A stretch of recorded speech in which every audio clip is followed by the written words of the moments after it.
In today's video, I'm going to show you a common problem that a lot of people don't look at, including myself actually, even though I've seen this before, but I didn't even think anything of it, and it's working on these 3DSs and 2DSs and stuff like that. This here is actually a 2DS LL, and this is one of the special edition Pokemon one that a customer wanted fixed. And originally it came in just as having a charger port issue and stuff like that, because he said charger, and sure enough it was broken in the inside, so it wasn't going to charge, so I changed it.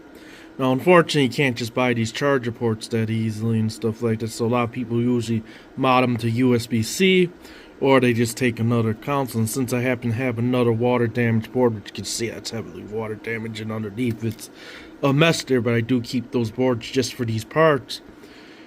So I went ahead, put the good charger port on there, and sure enough, no power. And I mean literally nothing. It was drawing 0 amps on the USB power supply there when it should be about 500, 600 milliamps. So I went ahead and changed the charge IC, which is located right over here. And you can see it, hold on, I'll point it. Right over here. So I changed that with the water damage one, because the water damage one did charge the battery. It just turns on and turns right back off. So I went ahead and changed that, plugged it in. This time I noticed it was pulling the 500, 600 milliamps on the power supply, which is what it's supposed to do, but I wasn't getting a light. And there's always an orange charge light when you turn on. Even if you have a battery disconnected, it'll turn on for a second and then turn off, and it wasn't doing that. So I'm scratching my head thinking, is that charge IC I put on there, which is new? It's not new, it's actually from an old board though. But I went ahead and I knew that charging IC works, so I'm testing voltage. Sure enough, the battery is actually charging and stuff like that. So I'm like, that can't be the problem. It turned out to be the stupidest thing, at least as far as the reason why the light wasn't going on.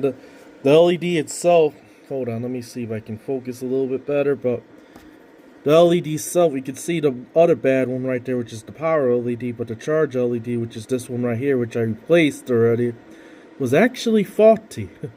And you can see the faulty one that I still left on the board there looks way different than that one, because it's missing the lid and the LED portion, the dial that's supposed to be there. So of course that's why no charge light comes in. But now that I go ahead and put power on this board, let me go ahead and go right here. Sorry about the angle here, but we'll go ahead and plug this here and here, and yep, you can see we get a light. Of course it's going to turn off because there's no battery, but yeah, it works. So there you go. You do want to go ahead and check those LED as well, because they do go bad, and I've seen it on another one before, because people put a lot of hours on these, and over time I guess those LEDs do fall apart and stuff, so just look out for that.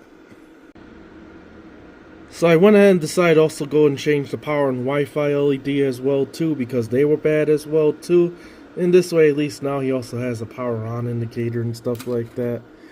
I just went ahead and stole them off this donor board, of course, and put them on there. And one thing I want to note though is you don't want to go ahead and use your hot air station to remove them, which is common when we move resistors. I'll just use the hot air station, but on LEDs like this you don't want to do it, because you'll melt the tops on, and that's because of course your temperature is going to be around 450 or so, and when you're putting 450 Celsius on that, yeah, it's not going to end well.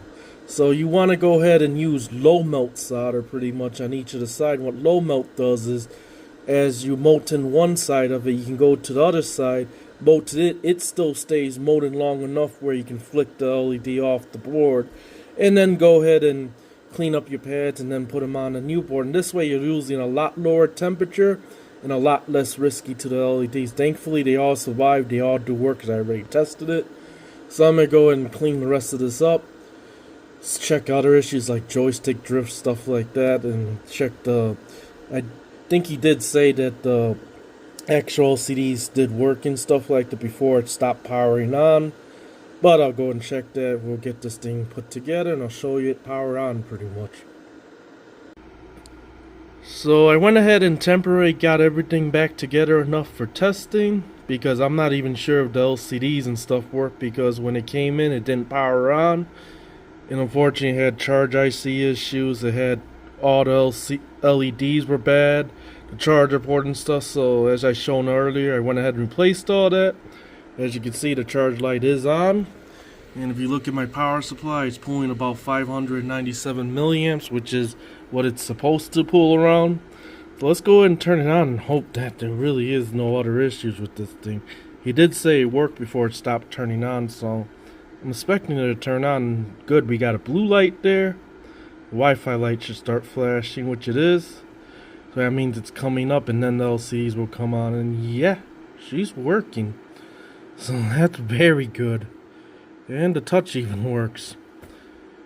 Good. So yeah, both displays are on. Obviously it's not connected to a network right now, but yeah, it is fully functional, it seems, so that's good. Better than it being dead. Okay, and let's go and power it down. Make sure it powers down correctly. And yeah, it does, so it is working. Was able to save this 2D SLL. I'll have to, of course, take it back apart, clean everything up nicely, and then I can send it on its way pretty much.